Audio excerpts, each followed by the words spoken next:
Chapter 36. Herbert and I went on from bad to worse in the way of increasing our debts, looking into our affairs, leaving margins, and the like exemplary transactions, and time went on whether or no, as he has a way of doing, and I came of age in fulfillment of Herbert's prediction that I should do so before I knew where I was. Herbert himself had come of age 8 months before me. As he had nothing else in his majority to come into, the event did not make a profound sensation in Barnard's Inn. But we had looked forward to my 1 and 20th birthday with a crowd of speculations and anticipations, for we had both considered that my guardian could hardly help saying something definite on that occasion. I had taken care to have it well understood in Little Britain when my birthday was. On the day before it, I received an official note from Wemmick informing me that Mr. Jaggers would be glad if I would call upon him at 5 in the afternoon of the auspicious day. This convinced us that something great was to happen, and threw me into an unusual flutter when I repaired to my guardian's office, a model of punctuality. In the outer office, Wemmick offered me his congratulations, and incidentally rubbed the side of his nose with a folded piece of tissue paper that I liked the look of. But he said nothing respecting it, and motioned me with a nod into my guardian's room. It was November, and my guardian was standing before his fire, leaning with his back against the chimney-piece, his hands under his coat-tails. "Well, Pip," said he, "I must call you Mr. Pip today. Congratulations, Mr. Pip." We shook hands. He was always a remarkably short shaker, and I thanked him. "Take a chair, Mr. Pip," said my guardian. As I sat down, and he preserved his attitude and bent his brows at his boots, I felt at a disadvantage, which reminded me of that old time when I had been put upon a tombstone. The two ghastly casts on the shelf were not far from him, and their expression was as if they were making a stupid apoplectic attempt to attend to the conversation. "Now, my young friend," my guardian began, as if I were a witness in the box, "I'm going to have a word or two with you." "If you please, sir." "What do you suppose," said Mr. Jaggers, bending forward to look at the ground, and then throwing his head back to look at the ceiling, "what do you suppose you are living at the rate of?" "At the rate of, sir?" "At," repeated Mr. Jaggers, still looking at the ceiling, "the rate of," and then looked all around the room and paused with his pocket handkerchief in his hand, halfway to his nose. I had looked into my affairs so often that I had thoroughly destroyed any slight notion I might ever have had of their bearings. Reluctantly, I confessed myself quite unable to answer the question. This reply seemed agreeable to Mr. Jaggers, who said, "I thought so," and blew his nose with an air of satisfaction. "Now I've asked you a question, my friend," said Mr. Jaggers. "Have you anything to ask me?" "Of course it would be a great relief to me to ask you several questions, sir, but I remember your prohibition." "Ask one," said Mr. Jaggers. "Is my benefactor to be made known to me today?" "No." "Ask another." "Is that confidence to be imparted to me soon?" "Waive that a moment," said Mr. Jaggers, "and ask another." I looked about me, but there appeared to be now no possible escape from the inquiry. "Have I anything to receive, sir?" On that Mr. Jaggers said triumphantly, "I thought we should come to it," and called to Wemmick to give him that piece of paper. Wemmick appeared, handed it in, and disappeared. "Now, Mr. Pip," said Mr. Jaggers, "attend, if you please. You've been drawing pretty freely here. Your name occurs pretty often in Wemmick's cash book, but you are in debt, of course." "I'm afraid I must say yes, sir." "You know you must say yes, don't you?" said Mr. Jaggers. "Yes, sir." "I don't ask what you owe, because you don't know, and if you did know, you wouldn't tell me. You would say less." "Yes, yes, my friend," cried Mr. Jaggers, waving his forefinger to stop me as I made a show of protesting. "It's likely enough that you think you wouldn't, but you would. You'll excuse me, but I know better than you. Now, take this piece of paper in your hand. You've got it? Very good. Now unfold it and tell me what it is." "This is a banknote," said I. For 500 pounds. That is a banknote, repeated Mr. Jaggers, for 500 pounds, and a very handsome sum of money, too, I think. You consider it so? How could I do otherwise? Ah, but answer the question, said Mr. Jaggers. Undoubtedly. You consider it undoubtedly a handsome sum of money. Now that handsome sum of money, Pip, is your own. It is a present to you on this day, in earnest of your expectations, and at the rate of that handsome sum of money per annum, and at no higher rate, you are to live until the donor of the whole appears. That is to say, you will now take your money affairs entirely into your own hands, and you will draw from Wemmick 125 pounds per quarter until you are in communication with the fountainhead, and no longer with the mere agent. As I've told you before, I am the mere agent. I execute my instructions, and I am paid for doing so. I think them injudicious, but I am not paid for giving an opinion on their merits. I was beginning to express my gratitude to my benefactor for the great liberality with which I was treated, when Mr. Jaggers stopped me.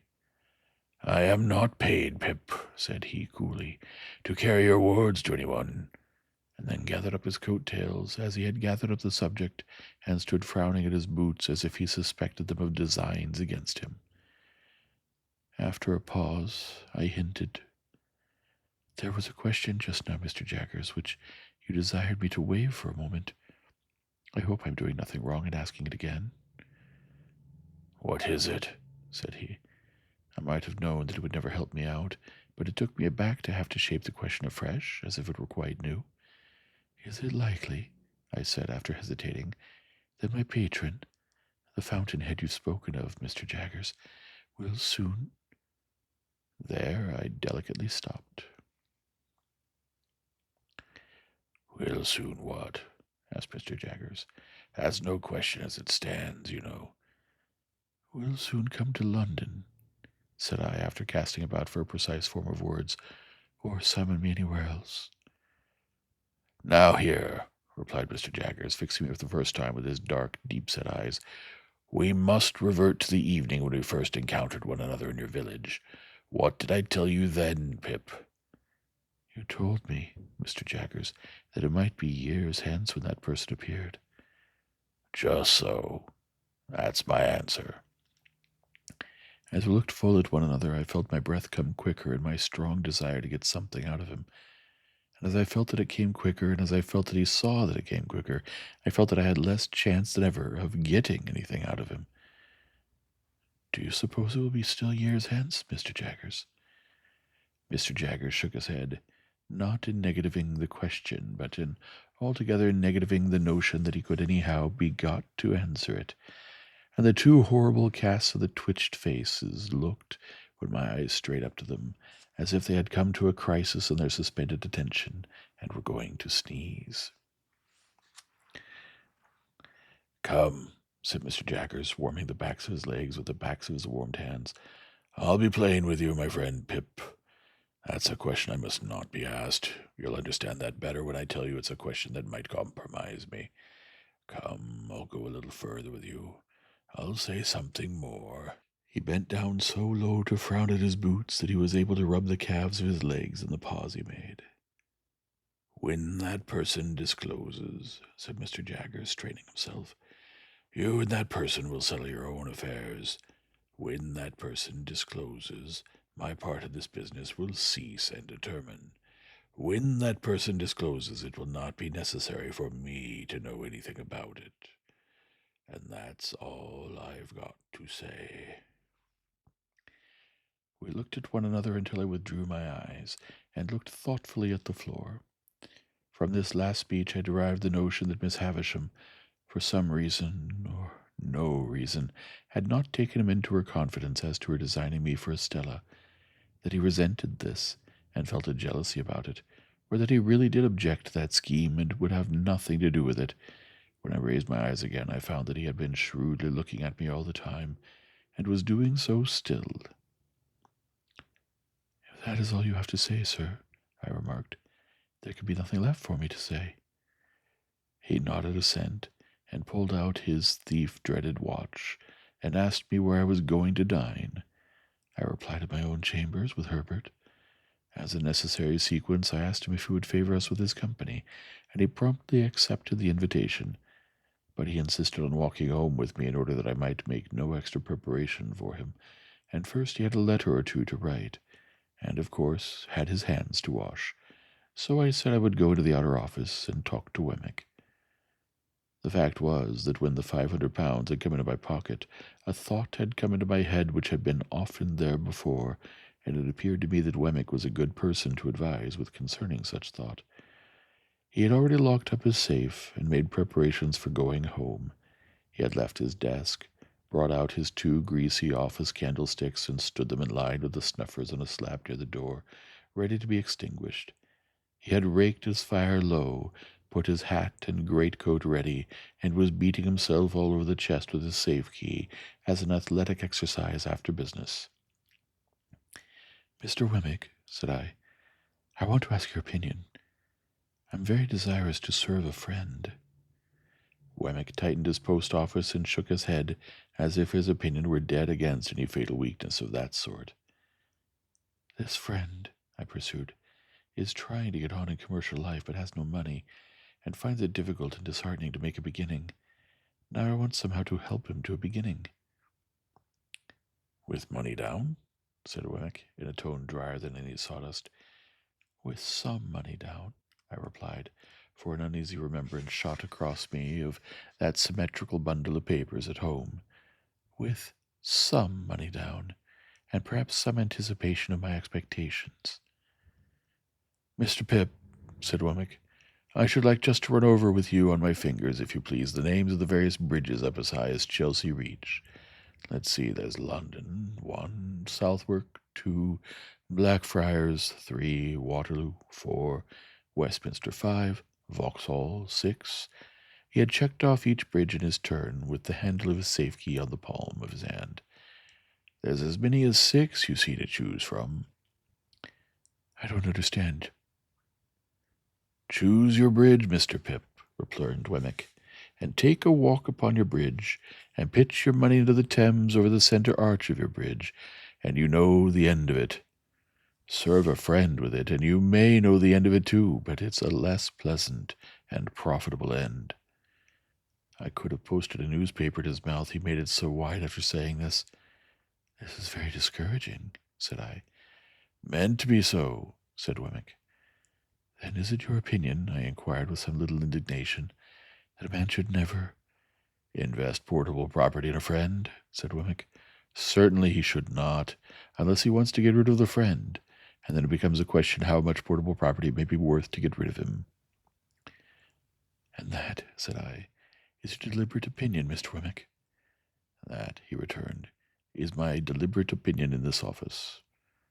"Ah," said I, pressing him, for I thought I saw him near a loophole here, "but would that be your opinion of Walworth?" "Ah," said I, pressing him, for I thought I saw him near a loophole here, "but would that be your opinion of Walworth?" "Mr. Pip," he replied with gravity, "Walworth is one place and this office is another, much as the aged is one person and Mr. Jaggers is another. They must not be confounded together. My Walworth sentiments must be taken at Walworth. None but my official sentiments can be taken in this office." "Very well," said I, much relieved. "Then I shall look you up at Walworth, you may depend upon it." "Mr. Pip," he returned, "you will be welcome there in a private and personal capacity."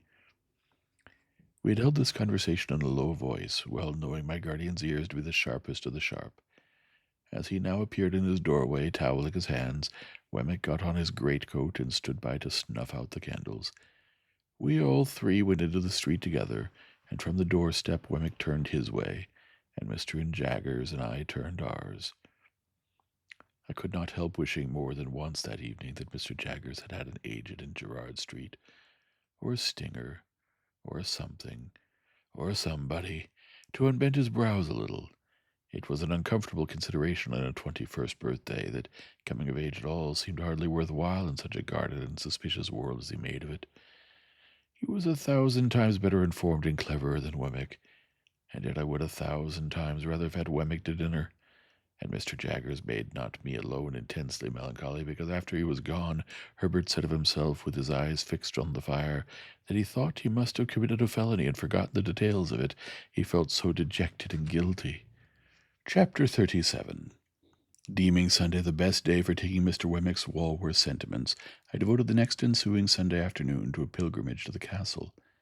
On arriving before the battlements, I found the Union Jack flying and the drawbridge up, but undeterred by this show of defiance and resistance, I rang at the gate, and was admitted in a most pacific manner by the aged. "My son, sir," said the old man, after securing the drawbridge, "rather had it in his mind that you might happen to drop in, and he left word that he would soon be home from his afternoon's walk.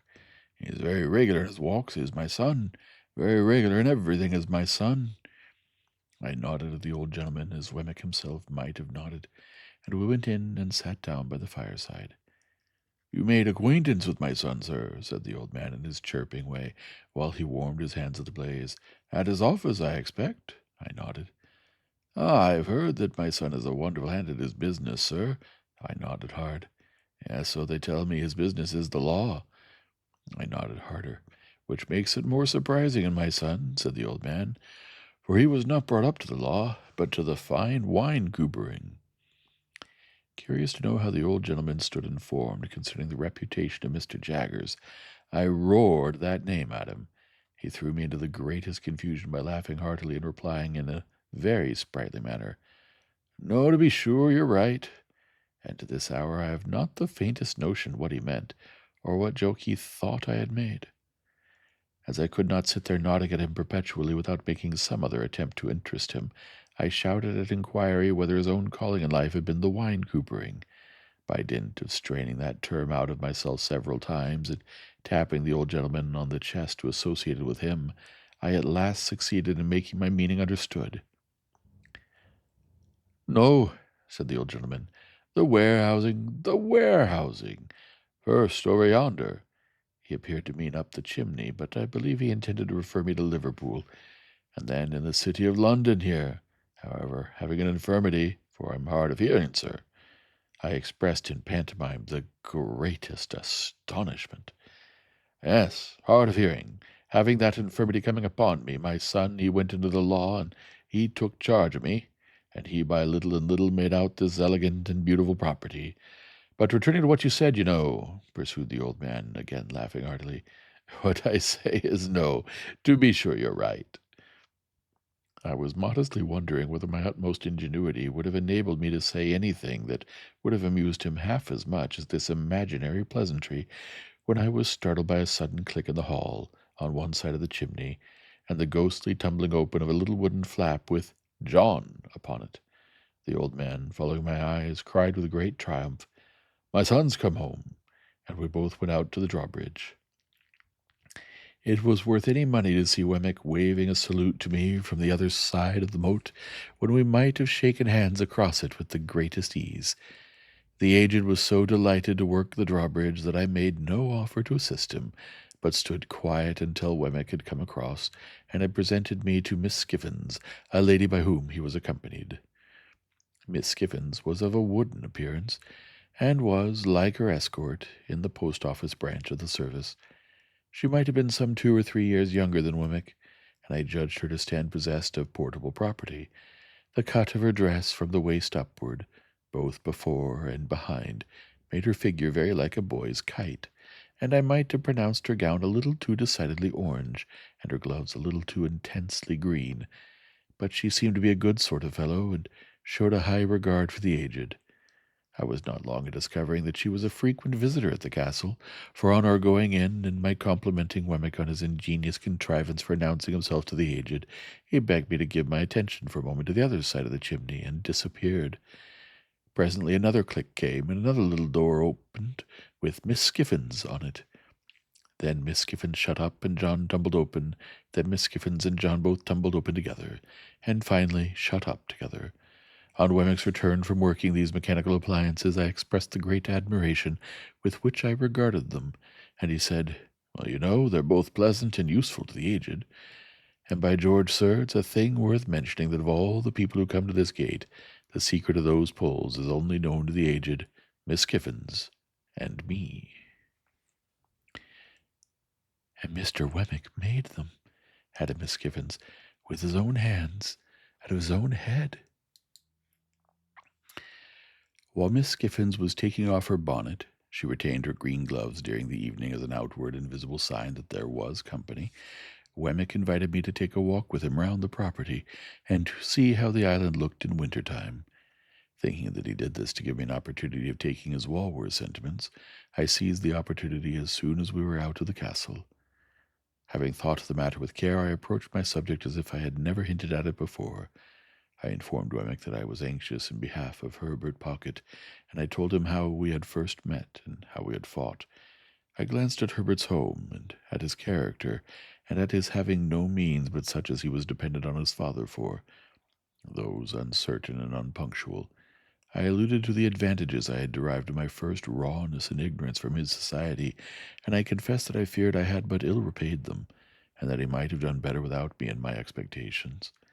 Keeping Miss Havisham in the background at a great distance, I still hinted at the possibility of my having competed with him in his prospects, and at the certainty of his possessing a generous soul and being far above any mean distrusts, retaliations, or designs. For all these reasons, I told Wemmick, and because he was my young companion and friend, and I had a great affection for him, I wished my own good fortune to reflect some rays upon him, and therefore I sought advice from Wemmick's experience and knowledge of men and affairs, how I could best try with my resources to help Herbert to some present income, say of 100 a year, to keep him in good hope and heart, and gradually to buy him on to some small partnership.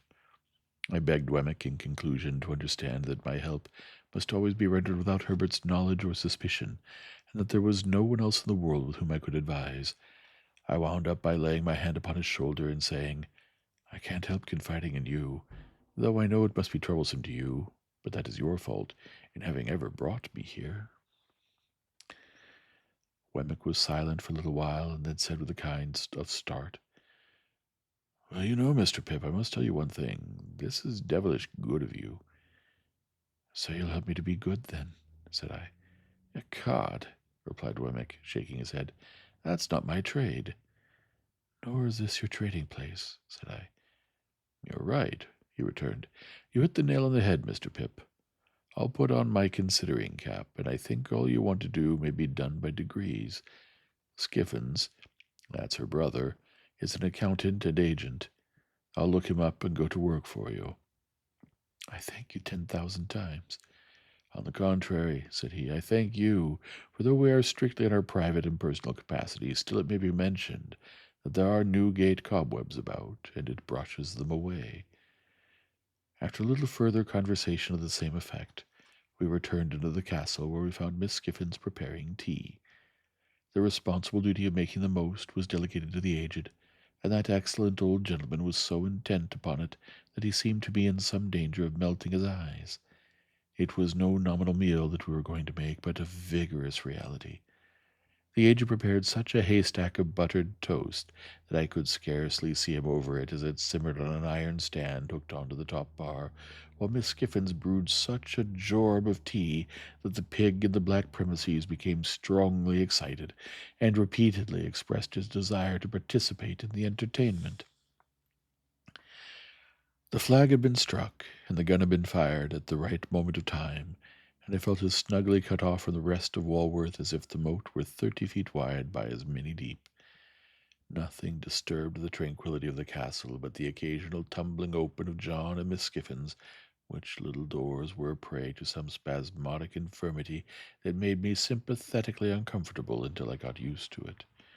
I inferred from the methodical nature of Miss Skiffin's arrangements that she made tea there every Saturday night, and I rather suspected that a classic brooch she wore, representing the profile of an undesirable female with a very straight nose and a very new moon, was a piece of portable property that had been given her by Wemmick.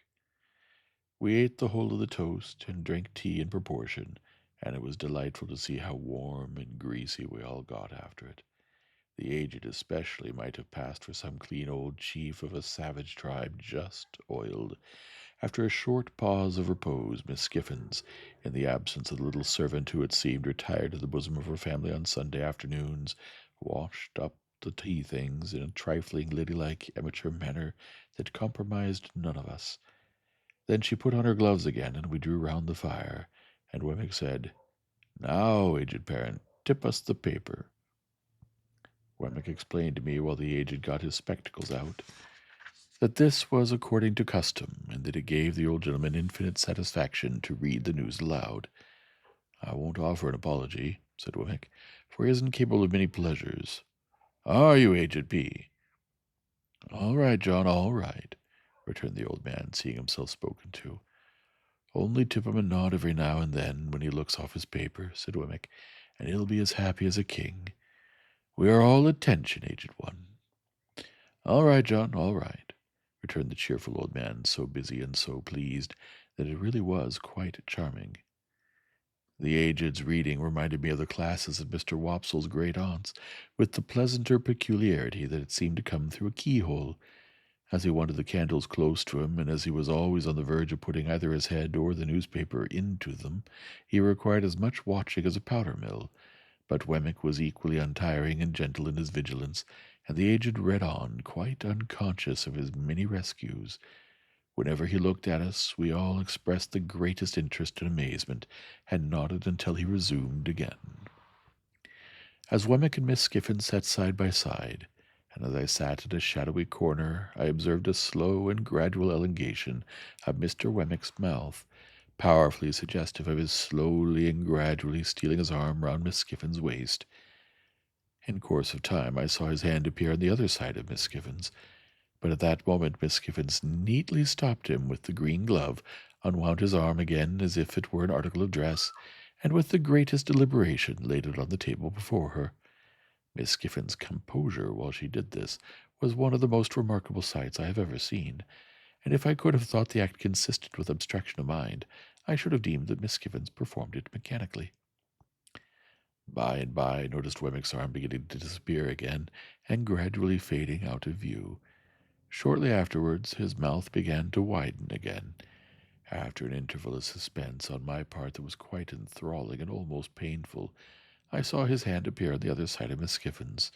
Instantly Miss Skiffin stopped it with the neatness of a placid boxer, took off that girdle or cestus as before, and laid it on the table. Taking that table to represent the path of virtue, I am justified in stating that during the whole time of the aged's reading, Wemmick's arm was straying from the path of virtue and being recalled to it by Miss Skiffins. At last the aged read himself into a light slumber. This was the time for Wemmick to produce a little kettle, a tray of glasses, and a black bottle with a porcelain-topped cork, representing some clerical dignitary of a rubicund and social aspect. With the aid of these appliances, we all had something warm to drink, including the aged, who was soon awake again. Miss Skiffins mixed, and I observed that she and Wemmick drank out of one glass. Of course, I knew better than to offer to see Miss Skiffins home, and under the circumstances I thought I had best go first, which I did, taking a cordial leave of the aged, and having passed a pleasant evening.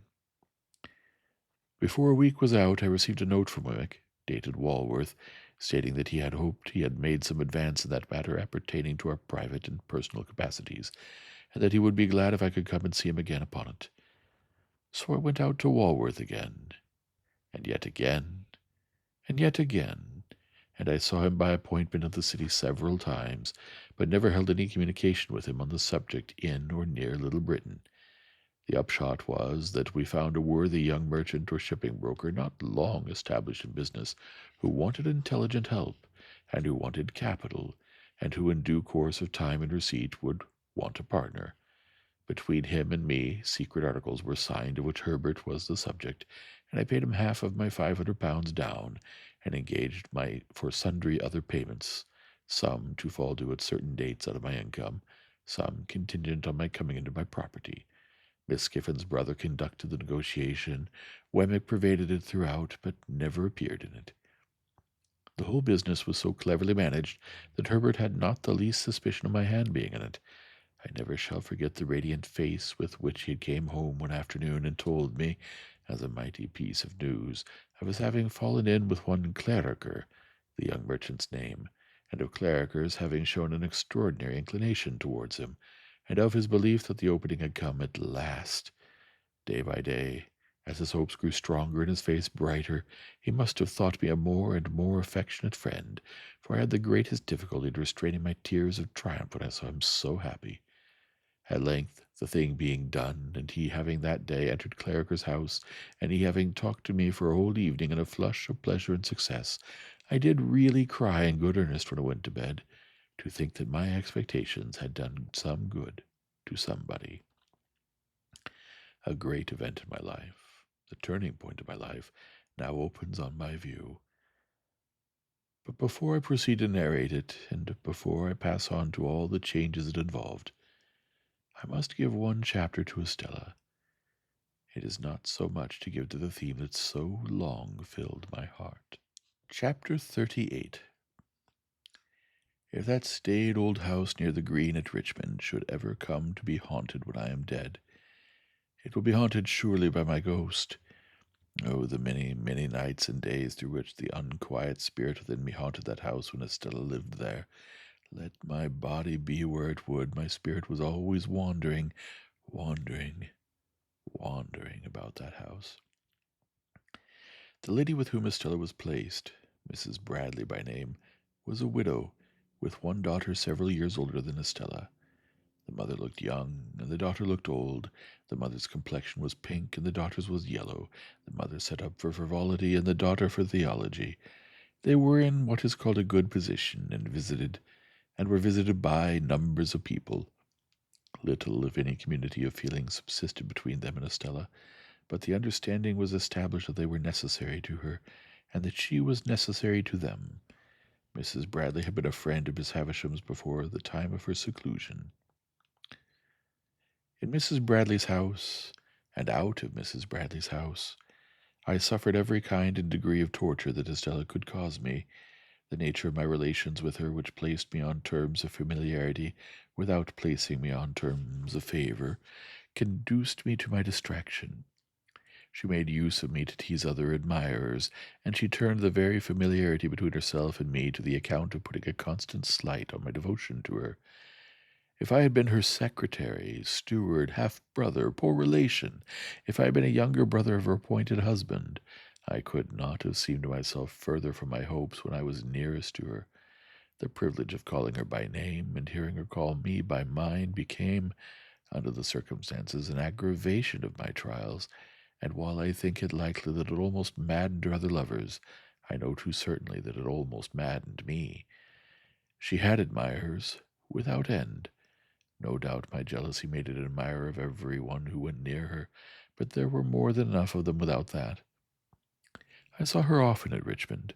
I heard of her often in town, and I used often to take her and the Brandleys on the water.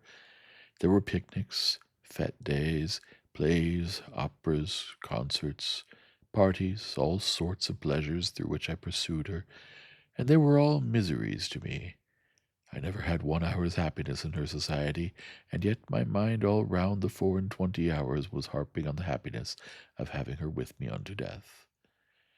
Throughout this part of our intercourse, and it lasted, as will presently be seen, for what I then thought a long time, she habitually reverted to that tone which expressed that our association was forced upon us.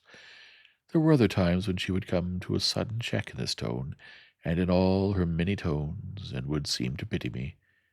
"Pip, Pip," she said one evening, coming to such a cheek, when we sat apart at a darkening window of the house in Richmond, "will you never take warning?" "Of what? Of me?" "Warning not to be attracted by you, do you mean, Estella?" "Do I mean? If you don't know what I mean, you are blind." I should have replied that love was commonly reputed blind, but for the reason that I always was restrained, and this was not the least of my miseries, by a feeling that it was ungenerous to press myself upon her when she knew that she could not choose but obey Miss Havisham. My dread always was that this knowledge on her part laid me under a heavy disadvantage with her pride, and made me the subject of a rebellious struggle in her bosom. "At any rate," I said, "I have no warning given me just now, for you wrote to me to come to you this time." "That's true," said Estella, with a cold, careless smile that always chilled me. After looking at the twilight without for a little while, she went on to say, The time has come round when Miss Havisham wishes to have me for a day at Sadis. You are to take me there, and bring me back, if you will. She would rather I did not travel alone, and objects to receiving my maid, for she has a sensitive horror of being talked of by such people. Can you take me? Can I take you, Estella? You can, then. The day after tomorrow, if you please. You are to pay all charges out of my purse. You hear the condition of your going? And must obey, said I. This was all the preparation I received for that visit, or for others like it. Miss Havisham never wrote to me, nor had ever so much as seen her handwriting. We went down on the next day but one, and we found her in the room where I had first beheld her, and it is needless to add that there was no change in Satis house. She was even more dreadfully fond of Estella than she had been when I last saw them together. I repeat the word advisedly, for there was something positively dreadful in the energy of her looks and embraces.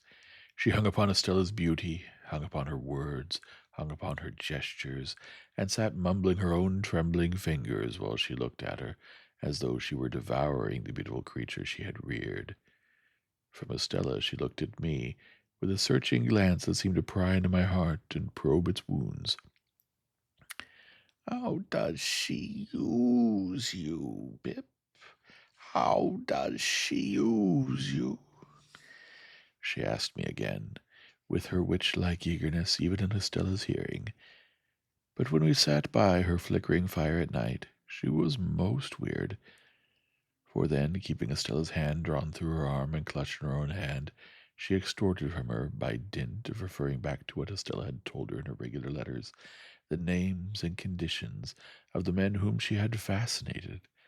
And as Miss Havisham dwelt upon this role, with the intensity of a mind mortally hurt and diseased, she sat with her other hand on her crutch-stick, and her chin on that, and her wan, bright eyes glaring at me, a very spectre. I saw in this, wretched though it made me, and bitter the sense of dependence and even of degradation that it awakened, I saw in this that Estella was set to wreak Miss Havisham's revenge on men, and that she was not to be given to me until she had gratified it for a term. I saw in this a reason for her being beforehand assigned to me. Sending her out to attract and torment and do mischief, Miss Havisham sent her with the malicious assurance that she was beyond the reach of all admirers, and that all who staked upon that cast were secured to lose. I saw in this that I, too, was tormented by a perversion of ingenuity, even while the prize was reserved for me. I saw in this the reason for my being staved off so long, and the reason for my late guardian's declining to commit himself to the formal knowledge of such a scheme. In a word, I saw in this Miss Havisham, as I had her then and there before my eyes, and always had had her before my eyes, and I saw in this the distinct shadow of the darkened and unhealthy house in which her life was hidden from the sun. The candles that lighted the room of hers were placed in sconces on the walls. They were high from the ground, and they burnt with the steady dullness of artificial light in air that is seldom renewed. As I looked round at them, and at the pale gloom they made, and at the stopped clock, and at the withered articles of bridal dress upon the table and the ground, and at her own awful figure with its ghostly reflection thrown large by the fire upon the ceiling and the wall, I saw in everything the construction that my mind had come to, repeated and thrown back to me. My thoughts passed into the great room across the landing where the table was spread, and I saw it written, as it were, in the falls of the cobwebs from the centerpiece, in the crawlings of the spiders on the cloth, in the tracks of the mice as they betook their little quickened hearts behind the panels, and in the gropings and pausings of the beetles on the floor. It happened on the occasion of this visit that some sharp words arose between Estella and Miss Havisham. It was the first time I had ever seen them opposed. We were seated by the fire, as just now described, and Miss Havisham still had Estella's arm drawn through her own, and still clutched Estella's hand in hers, when Estella gradually began to detach herself. She had shown a proud impatience more than once before, and had rather endured that fierce affection than accepted or returned it. "What? said Miss Havisham, flashing her eyes upon her. "Are you tired of me?" "Only a little tired of myself," replied Estella, disengaging her arm, and moving to the great chimney-piece, where she stood looking down at the fire. "Speak the truth, you ingrate!" cried Miss Havisham, passionately striking her stick upon the floor. "You are tired of me?" Estella looked at her with perfect composure, and again looked down at the fire. Her graceful figure and her beautiful face expressed a self-possessed indifference to the wild heat of the other that was also almost cruel. "You stock and stone!" exclaimed Miss Havisham. "You cold, cold heart!" "What?"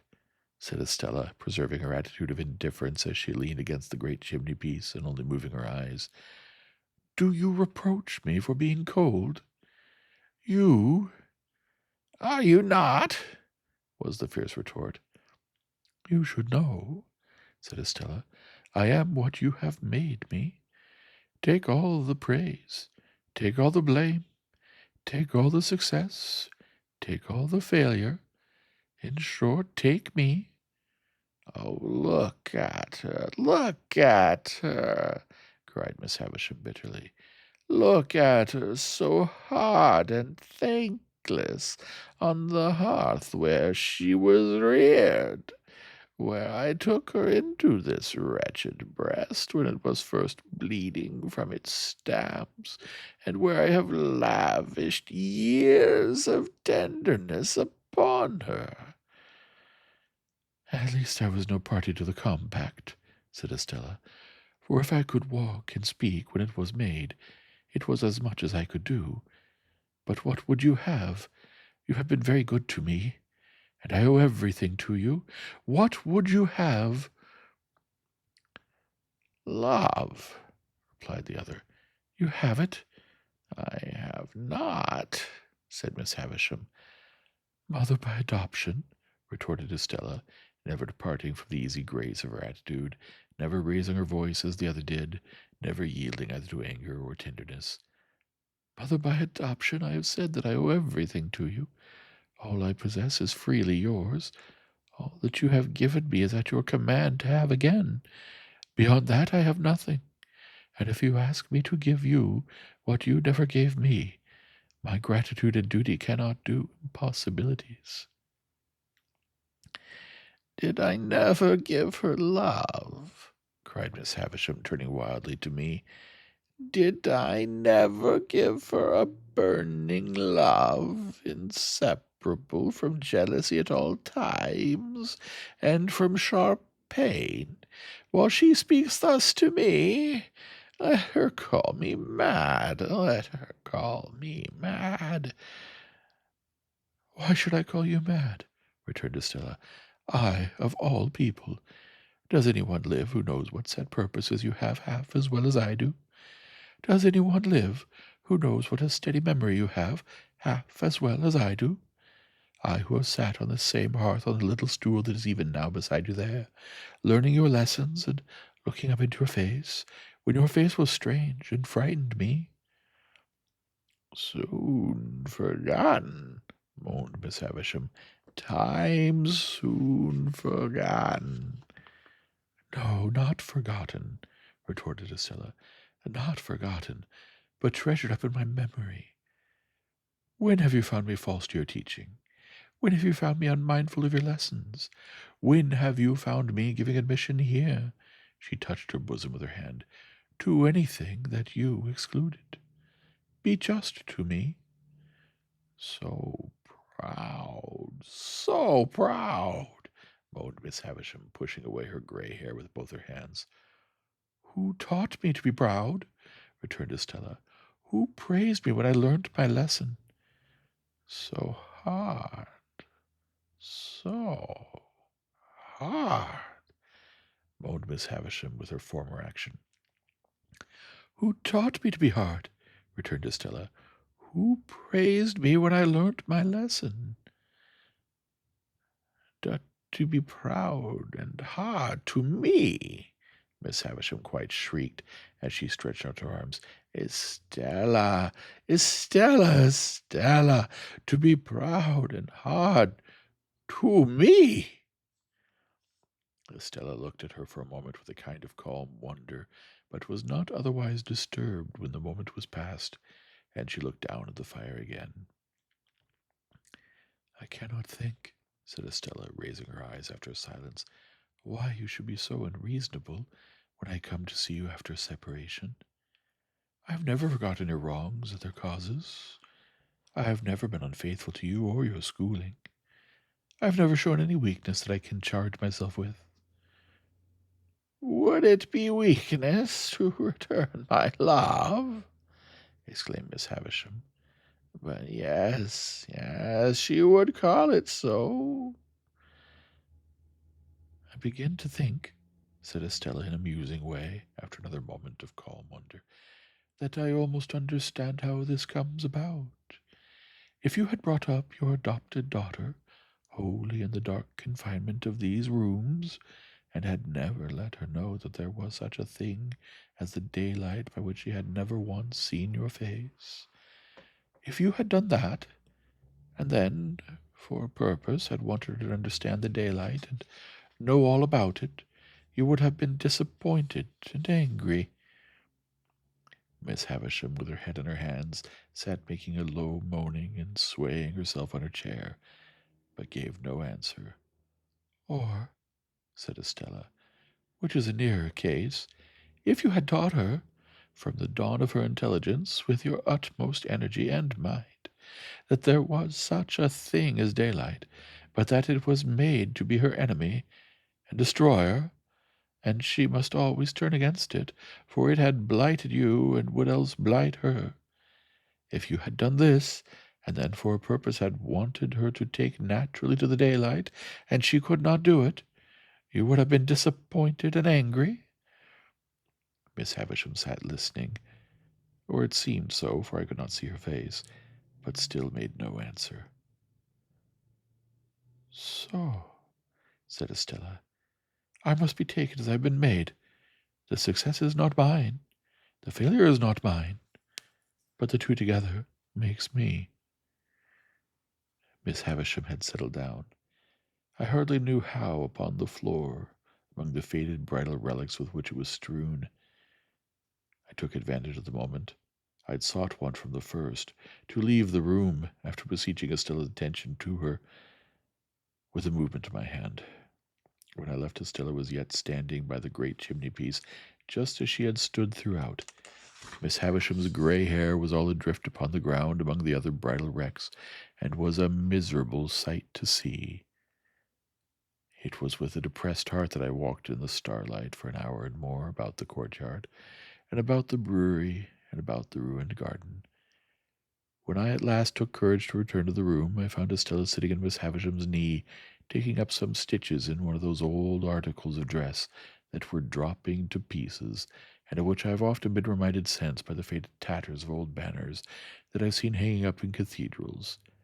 Afterwards Estella and I played at cards, as of yore, only we were skilful now, and played French games, and so the evening wore away, and I went to bed. I lay in that separate building across the courtyard. It was the first time I had ever lain down to rest in Satis House, and sleep refused to come near me. 1,000 Miss Havishams haunted me. She was on this side of my pillow, on that, at the head of the bed, at the foot, behind the half-open door of the dressing-room, in the dressing-room, in the room overhead, in the room beneath, everywhere. At last, when the night was slow to creep on towards 2 o'clock, I felt that I absolutely could no longer bear the place as a place to lie down in, and that I must get up. I therefore got up and put on my clothes, and went out across the yard into the long stone passage, designing to gain the outer courtyard and walk there for the relief of my mind. But I was no sooner in the passage than I extinguished my candle, for I saw Miss Havisham going along it in a ghostly manner, making a low cry. I followed her at a distance, and saw her go up the staircase. She carried a bare candle in her hand, which she had probably taken from one of the sconces in her own room, and was a most unearthly object by its light. Standing at the bottom of the staircase, I felt the mildewed air of the feast chamber, without seeing her open the door, and heard her walking there, and so across into her own room, and so across again into that, never ceasing the low cry. After a time I tried in the dark both to get out and to go back, but I could do neither until some streaks of day strayed in and showed me where to lay my hands. During the whole interval, whenever I went to the bottom of the staircase, I heard her footstep, saw her light pass above, and heard her ceaseless low cry. Before we left next day, there was no revival of the difference between her and Estella, nor was it ever revived on any similar occasion, and there were 4 similar occasions to the best of my remembrance. Nor did Miss Havisham's manner towards Estella in any wise change, except that I believed it to have something like fear infused among its former characteristics. It is impossible to turn this leaf of my life without putting Bentley Drummel's name upon it, or I would, very gladly. On a certain occasion when the Finches were assembled in force, and when good feeling was being promoted in the usual manner by nobody's agreeing with anybody else, the presiding Finch called the Grove to order, forasmuch as Mr. Drummle had not yet toasted a lady, which, according to the solemn constitution of the society, it was the brute's turn to do that day. I thought I saw him leer in an ugly way at me while the decanters were going around, but as there was no love lost between us, that might easily be. What was my indignant surprise when he called upon the company to pledge him to Estella. "Estella who?" said I. "Never you mind," retorted Drummle. "Estella of where?" said I. "You are bound to say of where," which he was, as a Finch. "Of Richmond, gentlemen," said Drummle, putting me out of the question. "And a peerless beauty." Much he knew about peerless beauties. A mean, miserable idiot, I whispered Herbert. "I know that lady," said Herbert across the table when the toast had been honored. "Do you?" said Drummle. "And so do I," added with a scarlet face. "Do you?" said Drummle. "Oh, Lord!" This was the only retort, except glass or crockery, that the heavy creature was capable of making, but I became as highly incensed by it as if he had been barbed with wit, and I immediately rose in my place and said that I could not but regard it as being like the Honorable Finch's impudence to come down to that grove. We always talked about coming down to that grove, as a neat parliamentary turn of expression, down to that grove proposing a lady of whom he knew nothing. Mr. Drummle, upon this starting up, demanded what I meant by that, whereupon I made him the extreme reply that I believed he knew where I was to be found. Whether it was possible in a Christian country to get on without blood, after this, was a question on which the Finches were divided. The debate upon it grew so lively indeed that at least 6 more honorable members told 6 more during the discussion that they believed they knew where they were to be found. However, it was decided at last, the Grove being a court of honor, that if Mr. Drummle would bring never so slight a certificate from the lady, importing that he had the honor of her acquaintance, Mr. Pip must express his regret, as a gentleman and a Finch, for having been betrayed into a warmth which. Next day was appointed for the production, lest our honor should take cold from delay, and next day Drummle appeared with a polite little avowal in Estella's hand that she had had the honor of dancing with him several times. This left me no course but to regret that I had been betrayed into a warmth which, and on the whole to repudiate as untenable the idea that I was to be found anywhere. Drummle and I then sat snorting at one another for an hour, while the Grove engaged in indiscriminate contradiction, and finally the promotion of good feeling was declared to have gone ahead at an amazing rate. I tell this lightly, but it was no light thing for me, for I cannot adequately express what pain it gave me to think that Estella would show any favor to a contemptible, clumsy, sulky booby so very far below the average. To the present moment, I believe it to have been referable to some pure fire of generosity and disinterestedness in my love for her, that I could not endure the thought of her stooping to that hound. No doubt I should have been miserable whomsoever she had favored, but a worthier object would have caused me a different kind and degree of distress. It was easy for me to find out, and I did soon find out, that Drummle had begun to follow her closely, and that she allowed him to do it. A little while, and he was always in pursuit of her, and he and I crossed one another every day. He held on in a dull, persistent way, and Estella held him on, now with encouragement, now with discouragement, now almost flattering him, now openly despising him, now knowing him very well, now scarcely remembering who he was. The spider, as Mr. Jaggers had called him, was used to lying in wait, however, and had the patience of his tribe. Added to that, he had a blockhead confidence in his money and in his family greatness, which sometimes did him good service, almost taking the place of concentration and determined purpose. So the spider, doggedly watching Estella, outwatched many brighter insects, and would often uncoil himself and drop at the right nick of time. At a certain assembly ball at Richmond, there used to be assembly balls at most places then, where Estella had outshone all other beauties, this blundering Drummle so hung about her, and with so much toleration on her part, that I resolved to speak to her concerning him. I took the next opportunity, which was when she was waiting for Mrs. Blandley to take her home, and was sitting apart among some flowers, ready to go. I was with her, for I almost always accompanied them to and from such places. "Are you tired, Estella?" "Rather, Pip." "You should be." "Say rather I should not be, for I have my letter to Satis House to write, before I go to sleep." "Recounting tonight's triumph?" said I. "Surely a very poor one, Estella." "What do you mean? I didn't know there had been any." "Estella," said I, "do look at that fellow in the corner yonder, who is looking over here at us." "Why should I look at him?" returned Estella, with her eyes on me instead. "What is there in that fellow in the corner yonder, to use your words, that I need look at?" "Indeed, that is the very question I want to ask you," said I, "for he has been hovering about you all night." "Moths, and all sorts of ugly creatures," replied Estella with a glance towards him, "hover about a lighted candle. Can the candle help it?" "No," I returned, "but cannot the Estella help it?"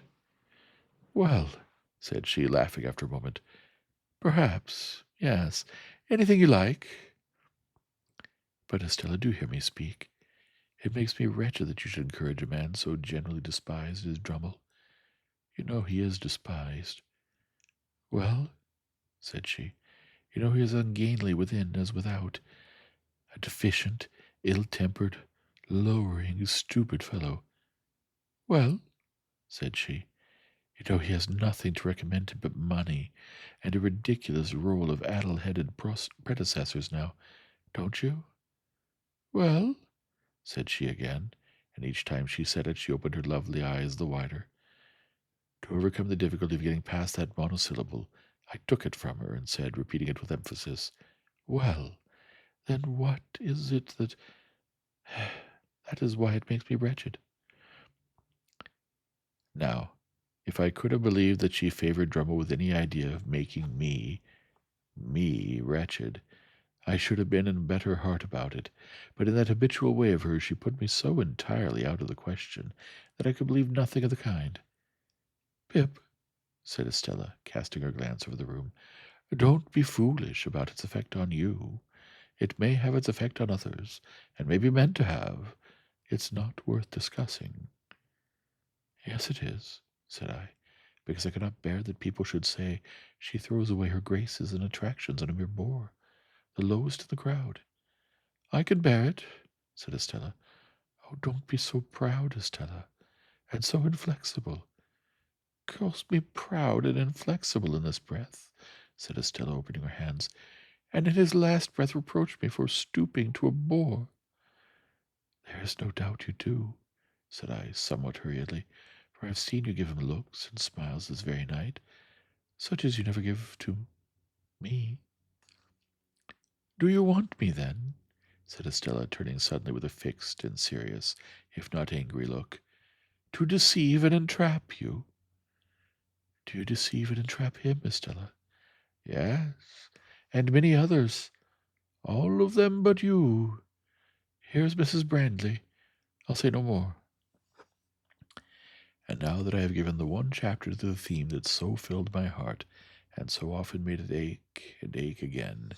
I pass on unhindered to the event that had impended over me longer yet, the event that had begun to be prepared for before I knew that the world held Estella, and in the days when her baby intelligence was receiving its first distortions from Miss Havisham's wasting hands. In the Eastern story, the heavy slab that was to fall on the bed of state in the flush of conquest was slowly wrought out of the quarry. The tunnel for the rope to hold it in its place was slowly carried through the leagues of rock. The slab was slowly raised and fitted on the roof. The rope was rove to it, and slowly taken through the miles of hollow to the great iron ring, all being made ready with much labor. And the hour come, the Sultan was aroused in the dead of the night, and the sharpened axe that was to sever the rope from the great iron ring was put into his hand, and he struck with it. And the rope parted and rushed away, and the ceiling fell. So in my case all the work, near and afar, that tended to the end had been accomplished, and in an instant the blow was struck, and the roof of my stronghold dropped upon